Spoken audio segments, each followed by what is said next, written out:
should ask for forgiveness. I can't forgive myself. Time starts Sunday at 9 on BBC One and iPlayer. 3 strangers, 2 action-packed days, 1 journey of a lifetime. I'm not even trying it. I just can't like that. I can't upset. I'm scared. I feel like I'm dying. Things are about to get wild, baby! Wild Weekends, streaming now on BBC iPlayer. This is BBC One Scotland. Now at 10 o'clock, the BBC News with Clive Myrie and Reporting Scotland with Laura Miller. Tonight at 10, warnings of a possible third wave of coronavirus and calls to delay plans to end England's lockdown next month. Though vaccinations are speeding up, scientists are wary of the Indian variant. Ministers aren't ruling anything out. I know everybody wants to know what's going to happen, but we can't actually make that judgment until we see the impact of the easements we've just made.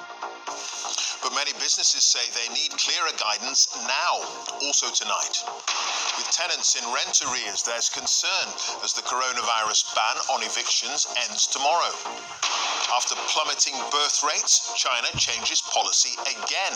Now couples can have up to 3 children instead of 2. This Bank Holiday Monday delivers the hottest day of the year so far. And 100 years after the worst massacre in Black American history, survivors in Tulsa remember the day their neighborhood was burned down.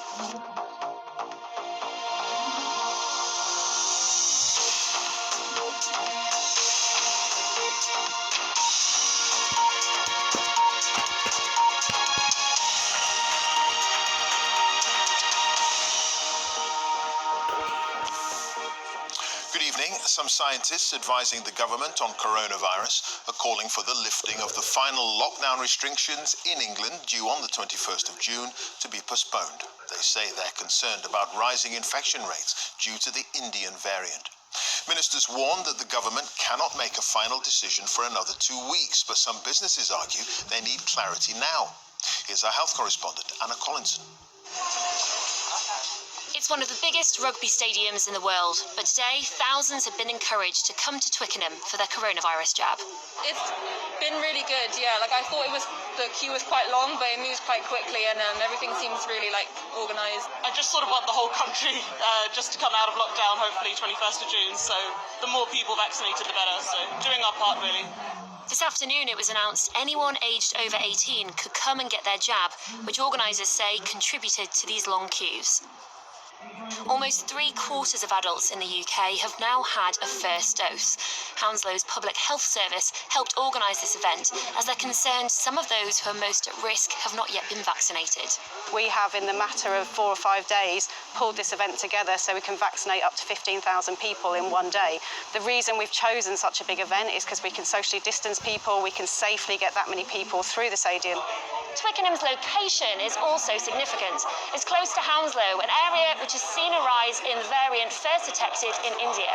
People can come here and get a jab without an appointment, and it's just one of the many measures being tried across the UK to encourage those who are eligible to come and get a vaccine. In Bolton, which has a persistently high infection rate fueled by the Indian variant, a bus is offering jabs to eligible adults in affected areas. The Army has also been on hand to encourage residents without symptoms to get tested. While in Glasgow, another area of concern, a drop-in vaccine centre has been set up to encourage anyone who's over 40 to get their second dose, as that provides more substantial protection. Coronavirus cases in the UK are once again on the rise, with a 29% increase in the past week. It's thought it's been fueled by the Indian variant, but it's not yet known if this will translate into serious illness and hospitalisations. One of the experts advising the government says further easing of restrictions due in 3 weeks' time should be postponed. But people are not saying that we should, abandon the June 21st date altogether, but just to delay it by a few weeks, whilst we gather more intelligence, and we can look at the trajectory in a clearer way. And if you look at the cost and benefits of getting it wrong, I think that it's heavily in the favour of delay. Ministers say it will be a 2-week wait before they can say for certain whether complete unlocking can go ahead on the 21st of June. I know everybody wants to know what's going to happen, but we can't actually make that judgment until we see the impact of the easements we've just made. The hope is drives like this in Twickenham will make complete unlocking more likely. Anna Collinson, BBC News. Well, our political correspondent Ben Wright is at Westminster for us. Ben, he's faced many difficult decisions during the pandemic, and when to fully unlock was always going to be one of the hardest. What are his main considerations? Yeah, that's right, Clive. It's a very big call for Boris Johnson. The government has always said that the roadmap out of lockdown has to be an irreversible process, so there is no room for mistakes here. I do sense that ministers are sounding more cautious about lifting restrictions completely on June the 21st. No decisions have been taken yet, but there are clearly competing arguments at play. And we heard today from scientists who advise the government warning publicly about a third wave and saying it just makes sense to wait a bit longer so that more people have been double jabbed and the impact of the new variant of the virus is better understood. But that would clearly have an impact on businesses who are already reeling after months of lockdown. And today the British Chambers of Commerce said it would be astonishing if the final leg of this roadmap was delayed. And I think that's a view that a big chunk of Tory MPs would share as well. But this row, I think, is going to rumble away and get louder over the next 2 weeks ahead of June the 14th, which is the date that ministers will make their decision. Now, the government's COVID strategy, of course, has had quite a bit of flack over the last few days, from Boris Johnson's former advisor, Dominic Cummings, through to Labour, who have said that it's their borders policy which has made this situation around the Indian variant worse. Now, Number 10 disputes that, but as he digests all the data and weighs up the risk, for Boris Johnson, this is another big test of his judgment. OK, Ben, thank you. Ben Wright there, live at Westminster. Well, the latest government figures show there were 3,383 new coronavirus infections and just one death in the latest 24-hour period. On average, the number of new cases reported per day in the last week was 3,345. More than 120,000 people received their first dose of a vaccine in the last 24 hours, taking the overall total to more than 39.3 million people who've had a single jab. That's 74.8% of the UK's adult population. More than 204,000 people had their second vaccine dose in the latest 24-hour period, which means more than 25.5 million have now had 2 jabs, a little under half of all adults. The government ban on landlords evicting tenants during the coronavirus pandemic ends tomorrow, but with up to 400,000 people in rent arrears, there is concern over a possible rise in homelessness. Ministers say, however, that tenants will continue to be supported with longer notice periods and some financial help. Here's our social affairs correspondent, Michael Buchanan. Rudolf Bosart has had a year to forget. The media company he worked for went bust. He found a job as a carer who was made redundant, so he now delivers takeaway food. It is stressful and it's affecting my health, and it gives a lot of sleepless nights. His bills have mounted: energy, council tax and rent. The 26-year-old owes his landlord £3,400 in arrears. I just don't know when I'm going to wake up to that dreadful message saying that this is your notice because of the rent areas. So far, the ban of the eviction was my safety net for me not to be ending up on the streets or anything. Around 400,000 tenants are under threat of eviction, say the Joseph Rowntree Foundation. Many renters are employed in retail and hospitality, so their incomes have fallen and their debts mounted during the past year. Families with children, as well as Black and Asian households, are struggling the most to avoid eviction. Renters have faced a loss of income at a higher rate than homeowners through the pandemic, and that's despite all of the extra income support through the benefits system. And so they are struggling more. They are more likely to have fallen behind on their household bills. They're more likely to have fallen into arrears. Citizens Advice calculate that average rent arrears are £900, but the end of the ban won't immediately lead to people being made homeless, as the courts will need to approve all evictions. Ministers say they'll continue to support tenants, but also need to be fair to landlords.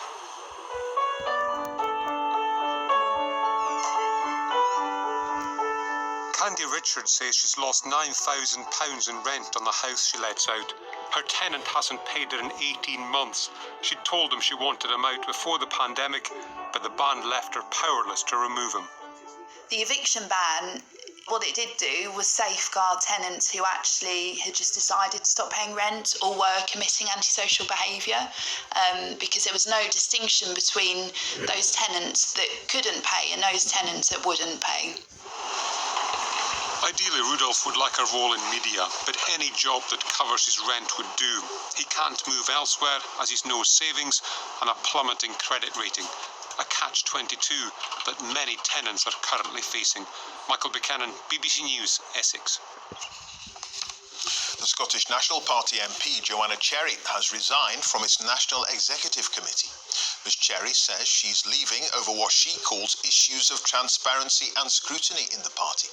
Police Scotland is assessing whether to launch a fraud investigation over allegations relating to £600,000 that had been ring-fenced for a second independence referendum.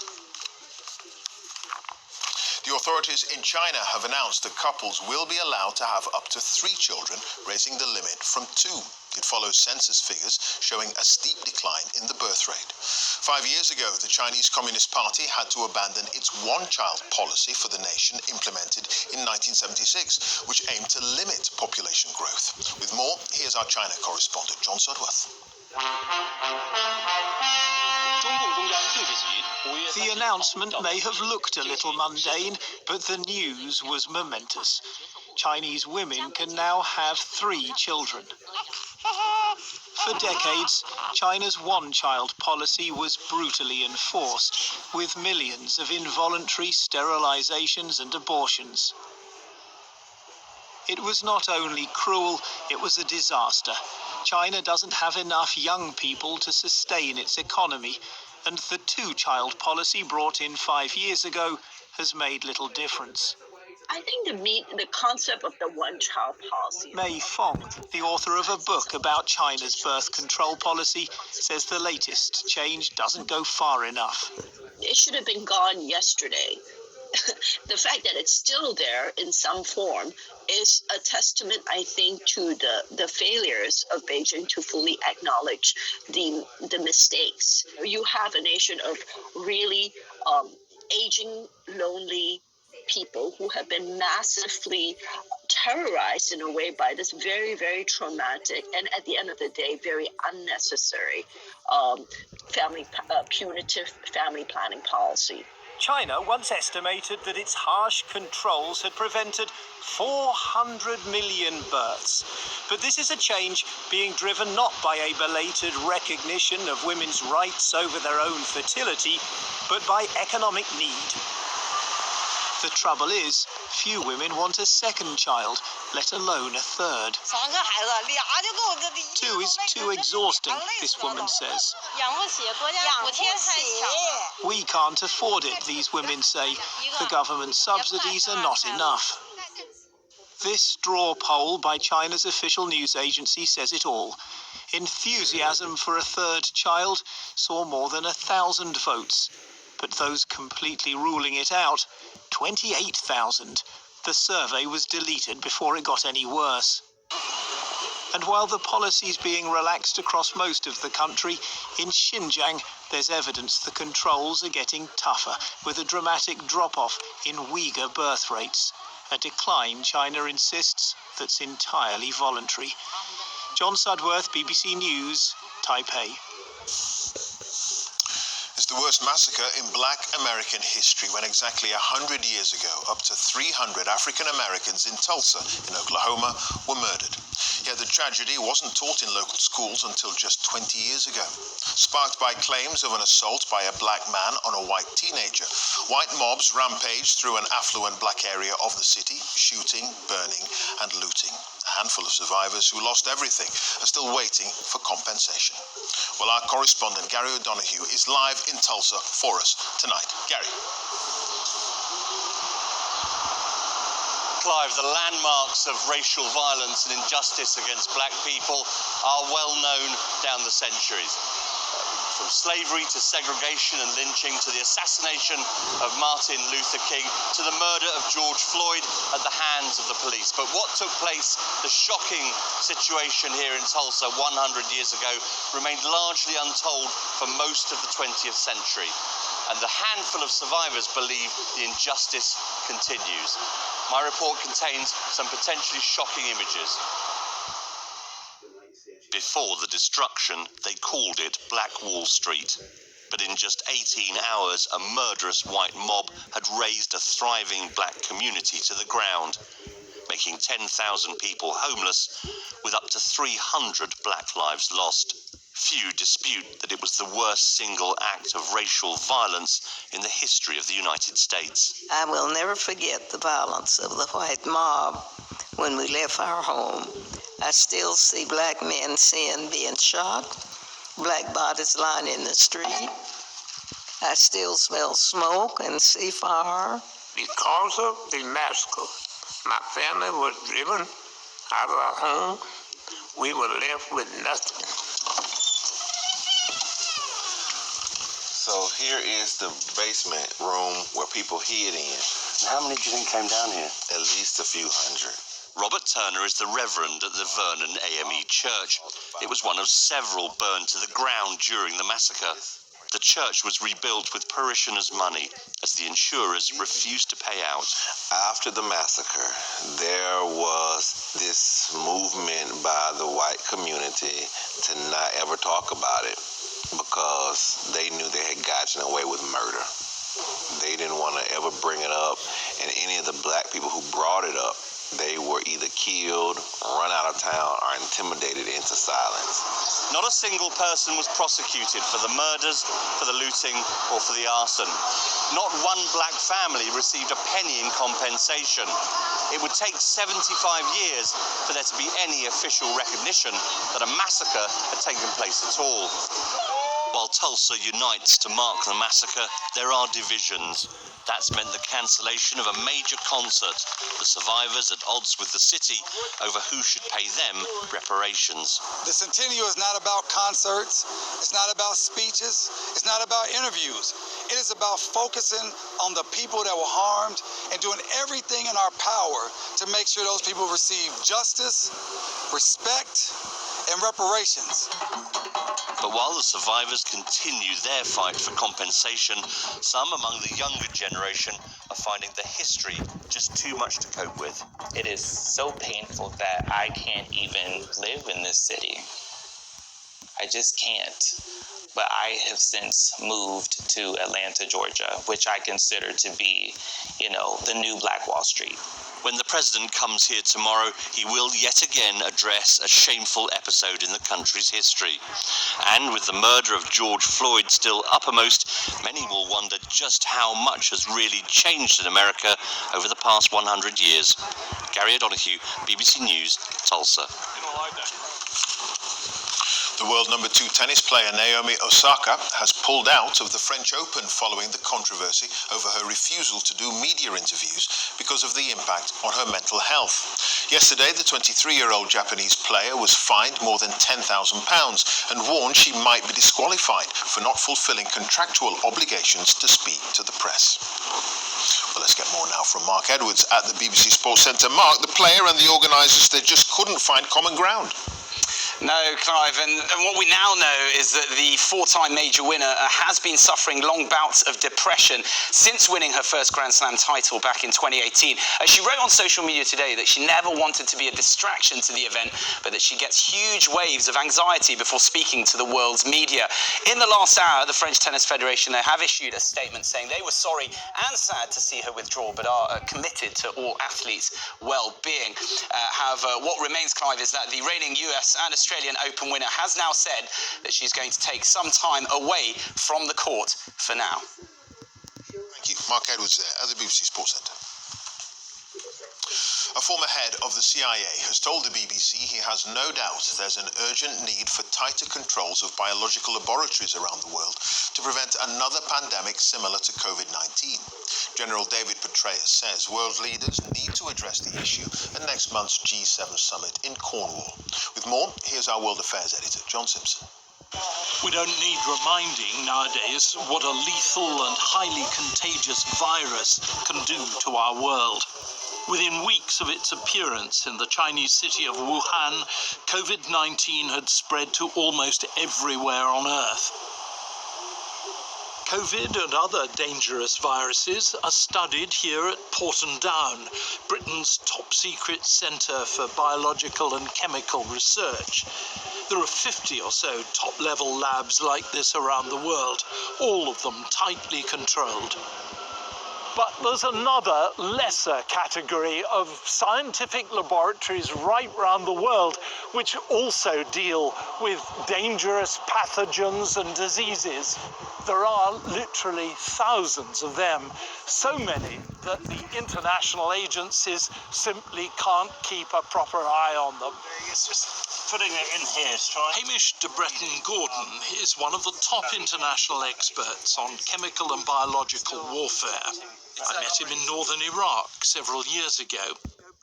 He stresses that most of the world's unregulated biological laboratories are probably above board. But unfortunately, there are people who want to do us harm out there. And at the moment, I think these laboratories are a bit of an open goal. And COVID, the pandemic, has really been a sort of neon advert to every, terrorist, despot, rogue state and bad actor, that this is something that they could use to really create the terror they desire. General David Petraeus, who was the commander of US forces in Iraq and then a head of the CIA, he believes strongly that the G7 should press for greater international control over the world's biological laboratories. Virtually any American president would want to support an initiative like this. This is certainly something that the G7 could discuss in their upcoming summit meeting. The leaders of the world would have to take this forward. And again, it's hard for me to believe that there are any leaders out there other than some very rogue nations who would not sign up to a convention. But there's no doubt in your mind that this is a serious threat. Oh, there's no doubt about that. There hasn't been particularly strong control of biological research because it never seemed especially worrying. Then COVID happened. Hence the calls to make sure there aren't any more COVIDs. John Simpson, BBC News. This bank holiday has delivered the hottest day of the year so far. 25 degrees were recorded in Kinlochhu in the Highlands. Many other parts of the UK have also enjoyed the sun, as Sancha Berg reports now from Brighton. Clear sky, glittering sea brought tourists to English beaches. At windy Skegness, the English seaside was back in business. In Brighton, visitors were delighted to return. Absolutely fantastic. The weather's good, the people are lovely. It's just nice to be out and about. So yeah, it's all good. Getting a bit of a normal life again. Just been out and having family time as well. Being able to socialise, going into the bars, having a meal, nice drink. As holiday's going to be this year, this will probably be it. So yeah. And it was a relief for local business, said one coffee shop worker. Things have been quite tough, haven't they? Very tough for a lot of people. So, yes, it is a relief, and it's good to, to see so many people out enjoying themselves as well. It's wonderful. As the mostly unmasked crowds grew, the locals withdrew. I'm pleased that we have no reason to go into town or use public transport today because it's just incredibly crowded. For the thousands of visitors filling the streets of Brighton, it's a glorious bank holiday, almost back to normal. That's not the case for the Brighton residents, who were worried that COVID could be creeping back this way. Many were busy queuing for vaccines. Here, as elsewhere, they're racing to beat a potential new wave of COVID-19. Sancha Berg, BBC News, Brighton. That's it. Now on BBC One, time for the news where you are. Have a very good night.